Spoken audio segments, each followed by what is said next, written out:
Okay, so as Ray said, I'm Mark Henne. I've been at DigiPen for about 7 years now. Before that, I worked at Pixar for nearly 18 years, working on 7 different feature films. And even before then, I was working in visual effects down in Los Angeles for a company called Rhythm and Hues. So what I'd like to do today is talk a little bit about my history working in animation and visual effects and the process of generating films, and then talk about kind of the future and how games and animation are starting to come together a little more. So the last feature that I worked on was Brave. Back in 2012 was when it hit the theaters. I worked on it for about 3.5 or 4 years, and that's fairly typical for the projects that I would work on. It's kind of a long-term thing. It takes us 4 to 5 years to make a film at Pixar. And the kind of things that I was working on were hair and clothing. So I've always been fascinated as to how complex things move. Like, how do you get natural behavior out of hair? How do you get clothing to move in a way that's really convincing? And so I've been working on this actually my entire career in doing this. And so in that 3.5 or 4 years on Brave, I spent 1.5 or 2 years actually working on the technology and the process for getting that to work. And then the last half of that time was spent working on shots in the film, actually producing the footage to the satisfaction of the director and the art director. And I worked on around 100 shots between the film and ancillary materials. And prior to working on Brave, I worked on Walle, where I was a crowd and simulation supervisor. So Walle had a lot of crowds once you got to the axiom. Of course, the beginning of the film started with Eve and Walle alone on that planet. But once you get to the axiom, it's teeming with these characters, people that are riding around in their lounge chairs, and also the robots. So it was my job to make sure that all these crowds behaved and moved in effective ways, and that the animation that was being done for them was tied in so that it fit with what was supposed to happen on the film. Before that, I was working on The Incredibles, where I was the hair and cloth simulation supervisor. So again, simulation refers to using the mathematics of physics to create the movement of complex things, such as hair and clothing. So in this case, we had Violet with her long hair, and at the time that was really challenging to do, to get long hair to behave well. Andy Whitkin, who was one of the programmers and scientists who was working with us, he turned to Brad Bird, the director, at one point, and he said, well, you know, long hair like this behaving well is really just theoretical. And whereas it gave a chill to the director, but we eventually got it looking well for what we were doing at the time. When we got to Brave, actually, we found that the techniques and technology that we were using could be improved upon, and so Andy actually took a brand new pass at how to do long curly hair, which is a unique challenge compared to the straight hair that Violet had. But nonetheless, this was a really challenging film to do. You know, when we saw the initial version, the pitch of this film, everybody was saying, oh, this is fantastic. Oh, this is going to be such a good film. And then they turn around and say, but how are we going to do it? We've never done anything quite like this, right? Because this had an entire cast of characters, all with hair and clothing that were supposed to be, well, stylized, but believable in their movement. And we were trying to take big leaps beyond the other films that we had done, such as, you know, the early humans that we'd done in the original Toy Story and things like that. And keep in mind that previously for clothing, we hadn't really done convincing clothing in any of the films. The lone example would be the film that I worked on before working on The Incredibles, which was Monsters, Inc. And for that, I worked on Boo and Boo's outfit, her shirt, and getting that to have natural folds and move in believable ways. And again, so that's through the technology that we call cloth simulation. Now, this was the very first simulated garment that Pixar had done in a feature, and no other studio really was approaching this yet. And even talking to ILM or things like that, they were working on their Star Wars features. They were also working on this same technology. Now, Pixar had prototyped some of this in a short film, Jerry's Game. Maybe some of you guys that are up on it have seen Jerry's Game. If not, you can look for it and try and find that. And so that was some cloth technology that we used in preparation for trying to do Monsters, Inc. So again, I worked on Monsters for around 3 or 4 years, doing research and development, and then shifting into production for the actual film.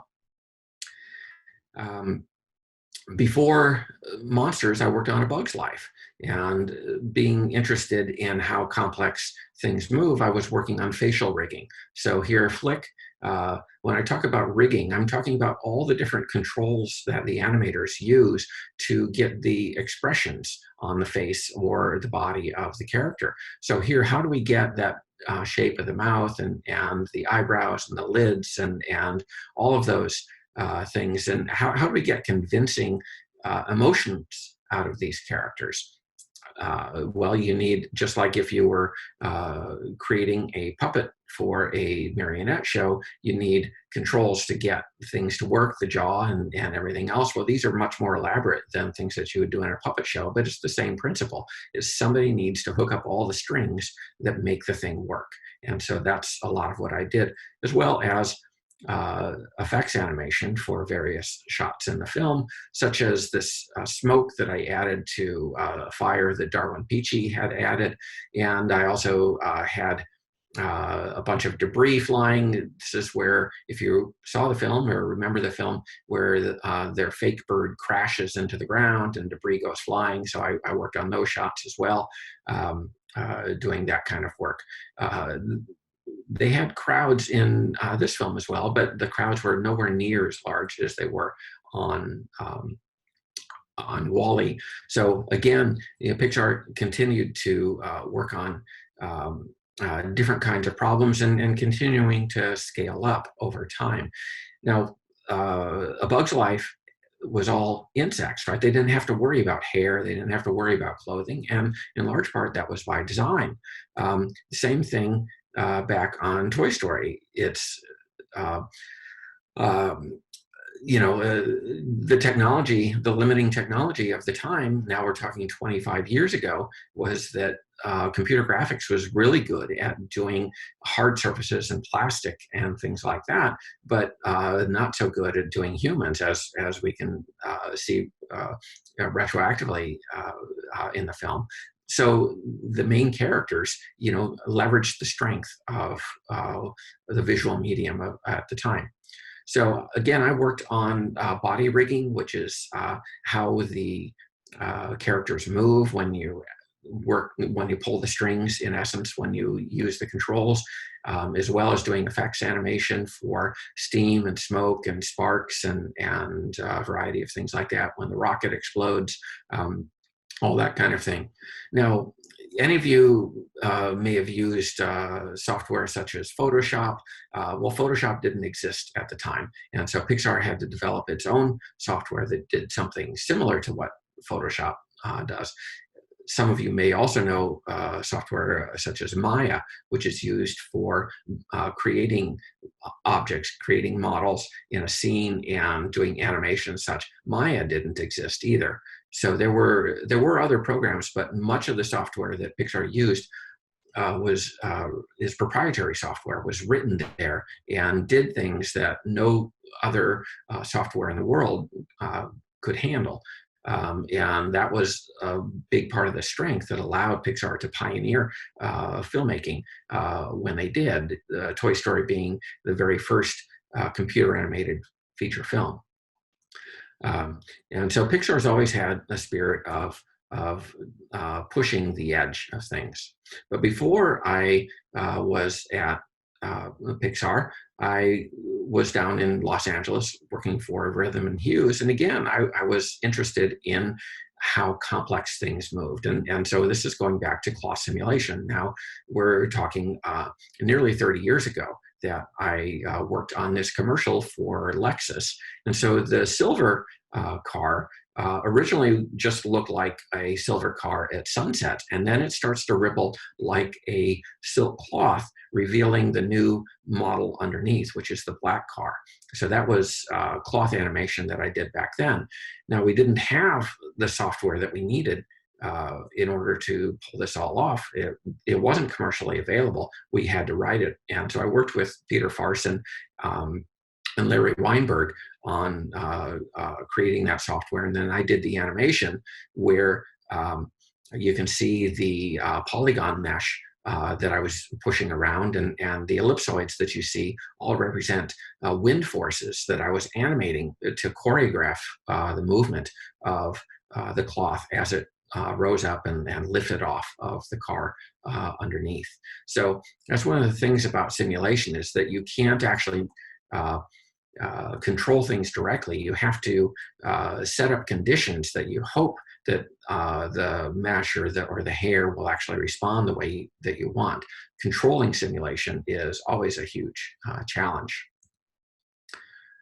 So around the same time at Rhythm and Hues, I worked on effects for the television show Deep Space Nine. There's the wormhole, which is a gateway across the galaxy that would open up and ships could travel to other parts of the galaxy there.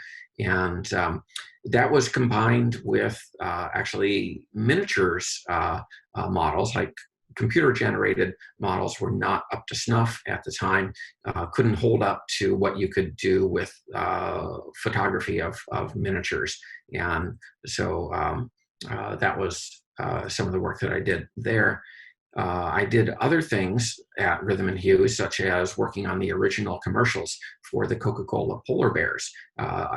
Peter Farson was doing skin deformations. I worked with him on doing that. What I mean by skin deformations is how the skin moves around the hips and the elbows and the neck and shoulders and all of that in a convincing fashion.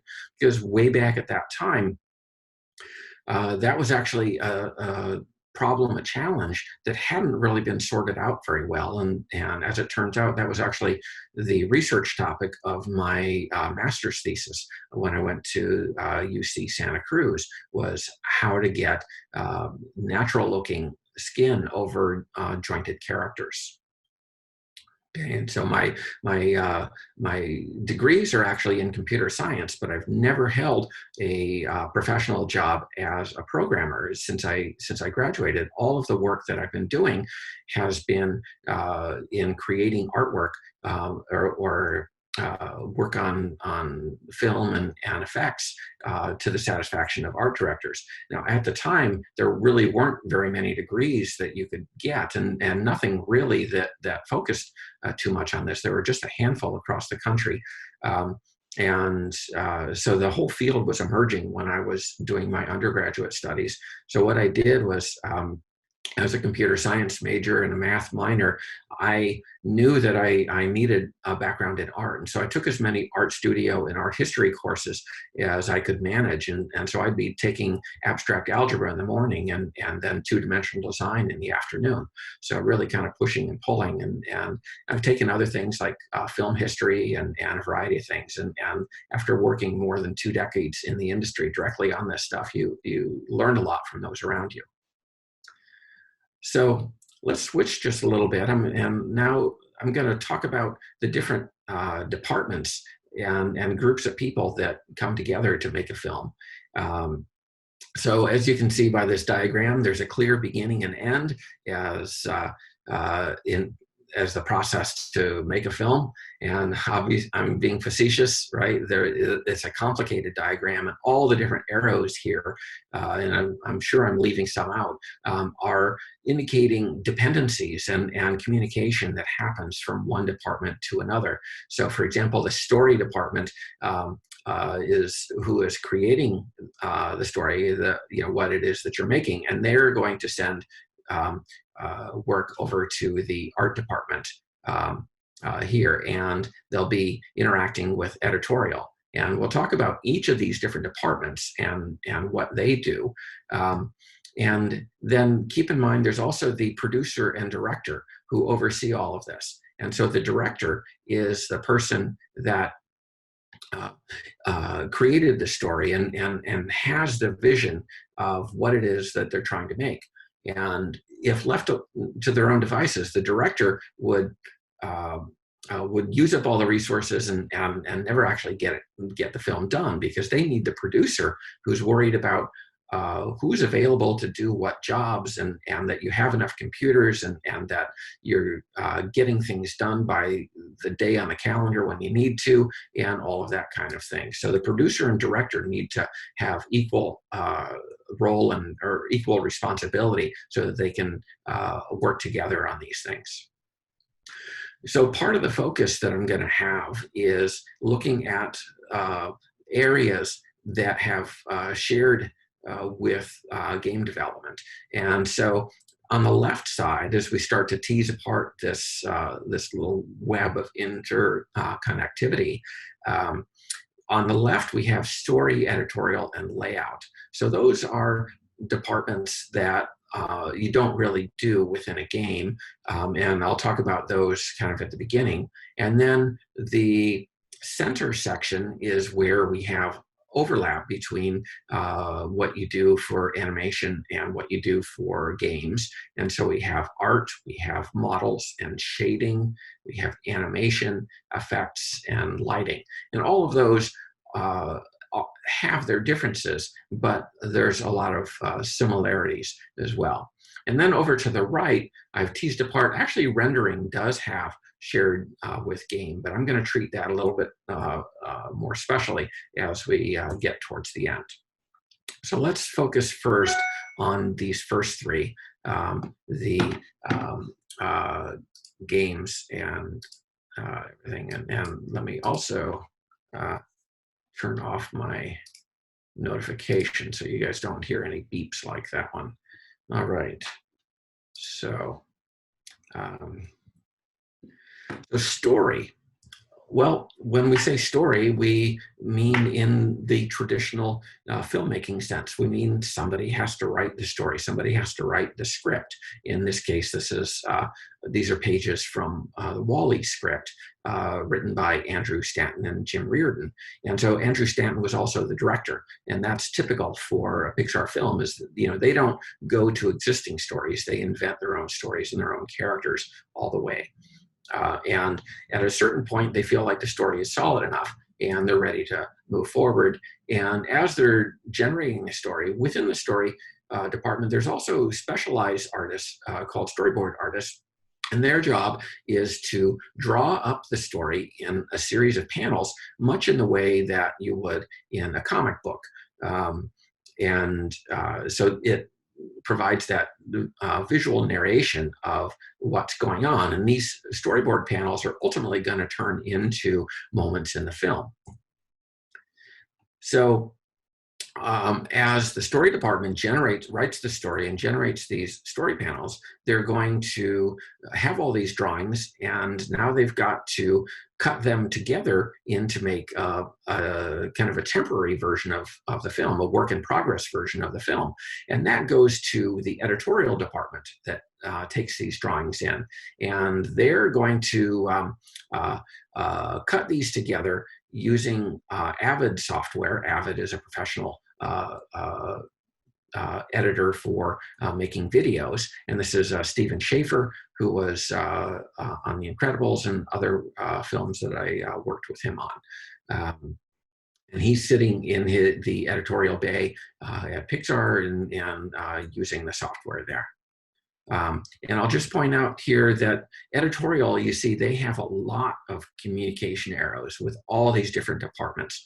So what happens is that as every department produces their version of the footage, they send it back to editorial. And so editorial is continually building and rebuilding the movie, each time updating it to the current state of progress as it's going through production. Another one of the teams that exists that's special to film is called layout. And so layout's job is interpreting the storyboards that are drawn by the artists and then figuring out what that looks like in the 3D software, for example, in Maya in many productions, or at Pixar, it would have been Menvi, or Presto is their new animation software that they had written themselves. And again, layout works with editorial and models and shading and animation, all departments that we'll talk about in a little bit. So they interpret the drawings into where the camera should really be and where the character should be. They don't animate the characters really. They don't worry about their acting or things like that. They're just looking at where they are within the frame and how the camera is framing the action and how the camera's moving. So let's go back to the drawing or the slide that we had before, remind ourselves what we're looking at, okay? So we've talked about story, editorial, and layout, and now we're gonna go into these sections of overlap. So for example, the students at DigiPen, a lot of the courses that they're taking in the BFA have to do with all of the areas that we're looking at there. For example, art. So if you have a movie, once you have the storyboard drawings, you have to take that further. You have to think about color. You have to think about the composition, light and shadow, how to direct the eye so that as the viewer is watching the film, they're always focused on the place that the director really wants them to be focused. In addition, they produce these color thumbnails or a color script, as you see in the bottom of this image, which thinks about how color works throughout the entire run of the film. So the areas where we have, say, orange and more dynamic colors, that's generally where a lot of action is happening. And when we go to the more gray and flat compositional areas, that's where the film slows down a little bit, like when Bob is at InsurAcare and they want to emphasize how dull his existence is. And you can't have excitement if you don't create the extreme where you go from boredom to excitement, which is Bob's challenge. Then they also have to do designs for everything, for all the costumes. And so, you know, this is not the final design for the characters that we came to know, but it does show kind of the overall design of the suits that ended up going into production. The art department also worries about design of everything. About the environment, about the set, about the props, and all of these kinds of things. So art department has a lot to do, right? And there's a ton of work that goes on in the art department. And once they've done their designs for all of the different models and things, somebody has to build them. And so that's the role of model and shading departments. So for example, within this shot with Merida, somebody had to build Merida and build her hair, build the bow, the arrows, her dress, the tree, all the leaves, the grass, all of the things that we see throughout the film. And so as you go through that storyboard, you have to add up all the different things that the story artists have drawn and implied that exist and that they've drawn up in their designs, and have to assign them to somebody to actually make and get them to look right. Another thing that they do in models and shading is what I talked about earlier, which was articulation, which is setting up all the controls to make the expressions and acting work for the characters and other elements in the film. So here we see a version of Merida without her hair, and the focus is really about the controls that they have for getting expressions in her face. And so she's got this kind of wily smirk that she's doing, and it just shows the flexibility and expressiveness that exists within the face. And this would have come from animation testing before any shot production. So the riggers will be working on all the controls for the face, and an animator will be testing it, and they'll try things out and give feedback and work together to get models that do what is needed. Once the models are ready and layout has established the camera and character placement, then the animators can go to work. And so within Pixar and studios like it, the animator's job is to deliver the performance. Just like in a puppet show, there's a certain people who are going to work the strings during the show and make the acting happen.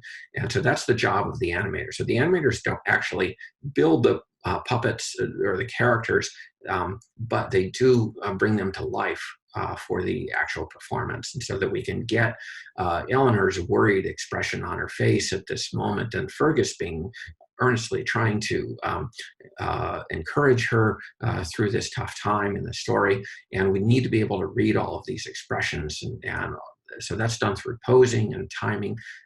That's comes from the background of understanding of the animators.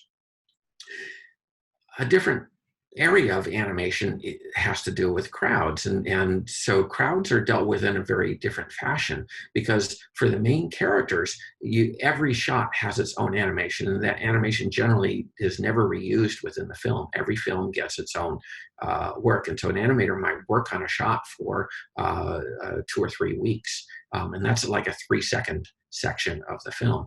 Whereas if you have dozens or hundreds of crowds within a shot, you can't possibly do that. What you have to do is build small clips of animation and use software such as for Walle, we use the Massive software, which was created by Walle, who was the studio that did Lord of the Rings.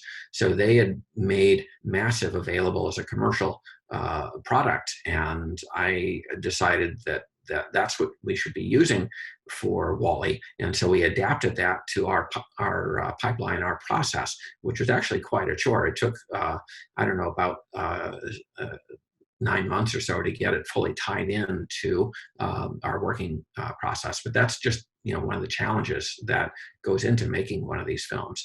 So when an animator is working on these things, they'll create short clips that are repeatable or have transitions. Like you might have a character who's kind of standing idle, and then they want to walk forward. And so there will be a walk forward that'll be a repeating action that can loop. And then you have a transition back to standing or turning around. So all of those basic actions have to be created into clips. And then the crowd software has to be able to transition from one to the other based on circumstance.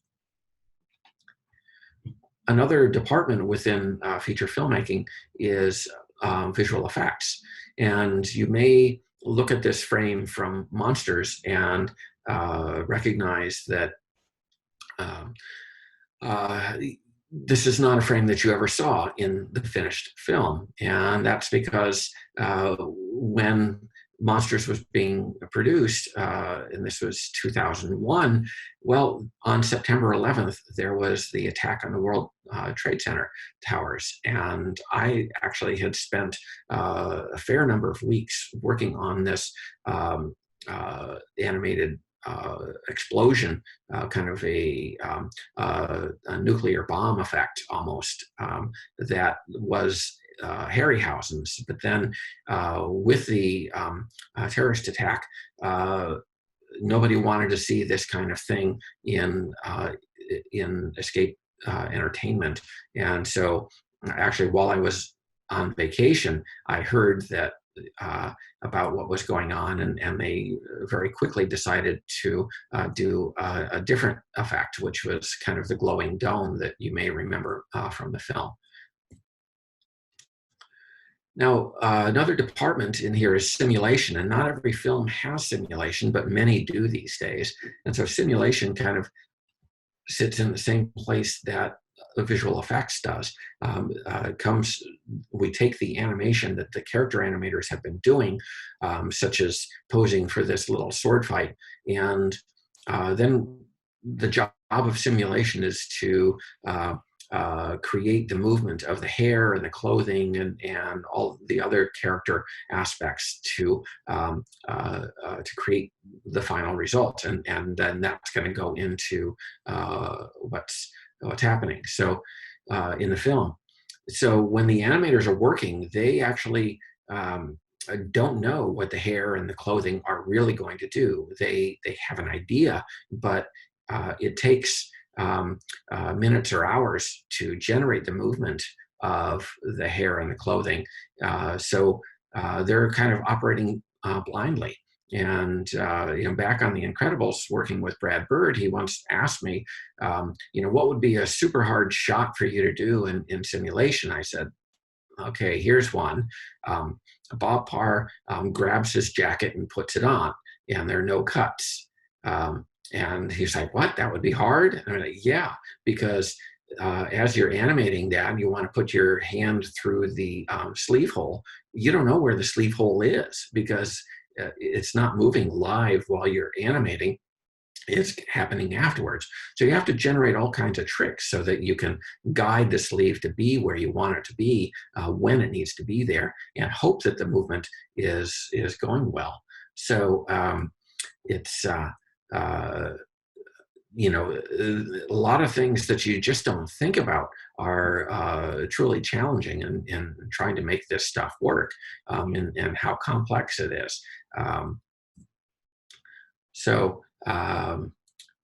Let's see. Oh, there's a question. Can you talk about how to stay interested and motivated? Such small details for so many days. Is it boring? It's really not boring. You get so into what you're doing that, and the challenges are so great that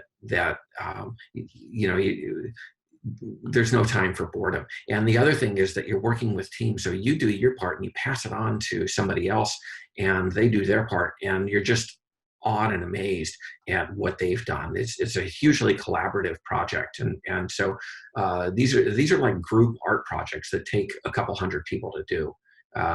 And so these films, they take 4 or 5 years to do, and doing the simulation, again, to do shots like we were looking at might take a week or two of one person's effort within one department. And so speaking of departments, we're back to this. So lighting. So the scene with Babyface from the original Toy Story would not be so eerie and scary for Woody if it wasn't the lighting, right? The fact that we've got this kind of spooky flashlight pattern on Babyface, and the kind of purple glow on the side of his head, and the shadow being cast, and everything. It's all the lighting, that the light and dark, that really directs our eye. We know exactly where to look and why Woody's so scared. And then lighters also often do compositing. And so, for example, in this scene from Inside Out, right, there are 2 different environments. There's inside of the head, and then there's the outer world, and which is just kind of hovering. And so what happens is that you actually have 2 things, and then you want to glue them together. You want to layer one on top of the other. And that's the art of compositing, is putting one object or one image over another, and then with transitions or soft edges, or to have them convincingly together. And there are many uses for compositing, such as to take the visual effects that are going on and putting those into the final film. So we've kind of covered over those different areas, and now we're going to duck into that last one, rendering, that I promised we'd talk about that and a little more specifically. So what is rendering? Well, it's the act of creating an image for a game or a film. So ultimately you need, in an animated film, 24 images or 24 frames for every second of production. So if we add that all up, well, so we talk about resolution, which is like a 1920 by 1080 image. That'd be like for your high def television. And that's typically what films are rendered at these days. Back when Toy Story was being produced, there were no standards. There was no high def. And so we invented a format 1536 by 922 that we used because we thought that was going to work well. But each of those images, those frames for a Pixar film takes roughly 3 hours to generate. And there are, again, 24 frames in every second, and then 60 seconds in a minute times 90 minutes for an average run length. That's nearly 130,000 frames that have to be generated for a final film. That's multiplying by 3 hours, nearly 400,000 hours of rendering. That's huge. You can't possibly do that on one computer. So that would take roughly 44 years running nonstop for a single computer. So what they do is they have a thing called a render farm, which consists of hundreds of computers to do this in much less time. And it's also the case that they don't necessarily render just once, or they may render it at a lower resolution as they're in preliminary phases. So there's a lot more work that has to happen for the render farm. I was just talking about final rendering. But what if you don't have hundreds of computers and you don't have all this time to do it? What could you do? Well, game engines and the quality of games is developing at an enormous pace and continues to chase after film and visual effects in terms of quality. So animation and film kind of sets the bar, the quality bar, in large part because they know precisely what images they have to make, and they can spend 3 hours on something. Whereas if you are playing a game, what's called the game engine has to generate 60 images or more for every second on the fly. It has to do it rapidly, continually, for wherever the camera is looking all the time. So games have always had a lower image quality, but they continue to get better and better. And so there's a production that went on a couple of years ago. I did not have anything to do with it, but Neth Nam was the director, and he actually came to DigiPen and gave a talk about it. And so they released this short film, a 15-minute film called Sonder, back in 2018, and they used Unity, which is a game engine. So game engine, again, being software that deals with all the logic and behavior of running a game and generating all the imagery that is necessary for a game. And so people in film and animation have started thinking, maybe for certain things we could use game engines. And so you can't really compare the visual quality of Sonder, say, to the visual quality of Brave, but it's awfully good, right? And for certain aesthetics, it can really work. So let's look at some of that stuff. So for example, one of the things that they decided for Sonder was that they were going to have a little bit more of a cartoony appearance for the characters than, say, they did in Brave. And so they would have more kind of hard shadow lines and this kind of toon shading, and we don't have the same naturalistic skin appearance and appearance for the clothing, but it still looks awfully good. And but they use some of the same software, like Maya, which is used to build things in 3 dimensions, and to animate, they would use that, and then they would send work across over to Unity. But one of the things about Unity is that it can't, remember when I talked about rigging and character controls, they can't get as complex in Unity as you can, say, in Maya, or what you do for a feature film. And so what you have to do is pass along, you animate in Maya, and then you pass along all that information in what they call an alembic cache. A cache being just a baking out of the posed character for every frame. And so that Unity doesn't actually have to do all of the posing, doesn't have to know how to generate all the facial expressions. The facial expressions for every moment in the film are baked out into this cache file that then Unity reads in.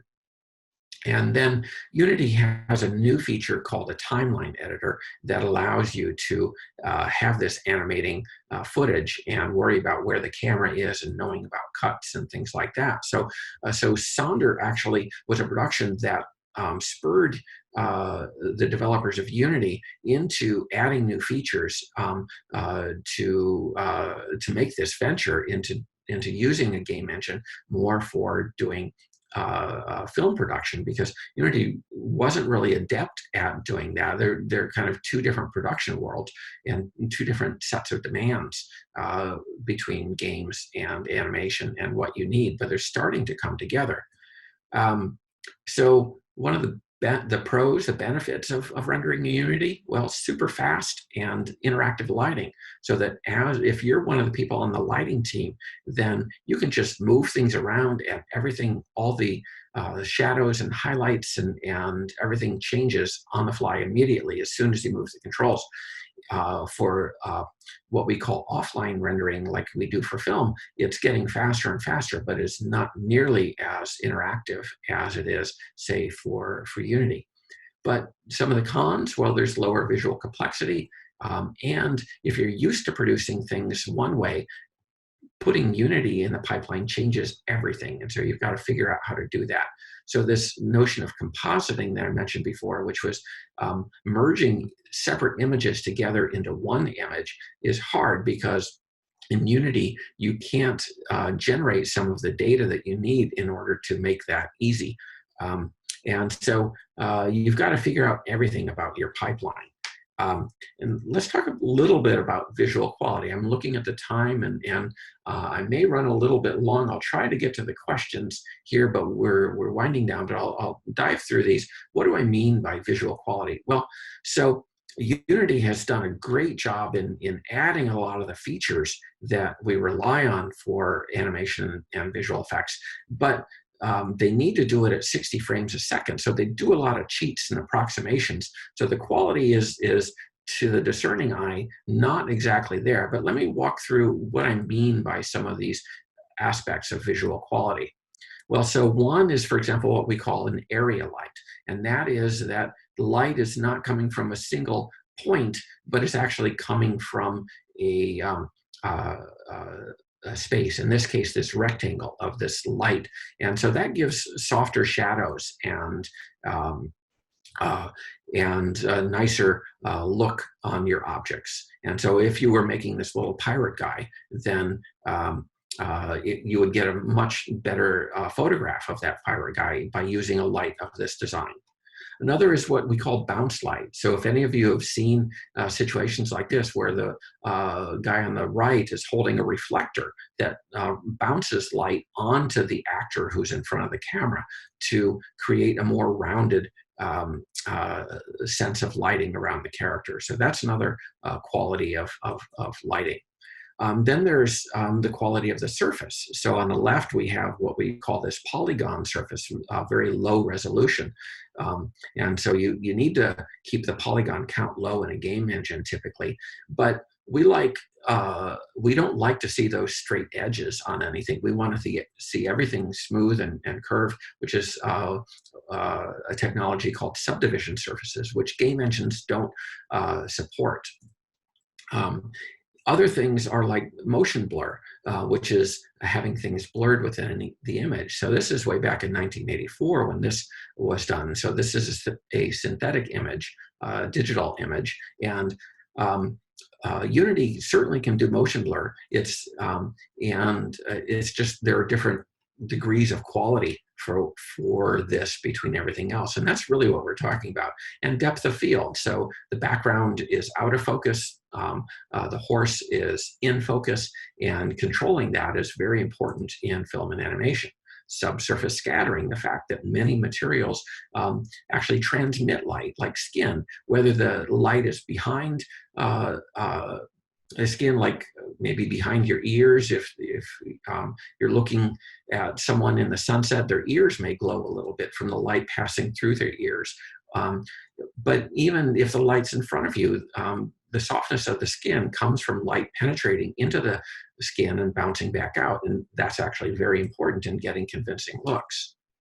So there is a current DigiPen student production that I am overseeing as one of the courses that I teach. And so this is a team, Overgrowth, making their short film Anchored, and they're using Unity to do their rendering. And so this is a work in progress. They're not going to be done with their film until December.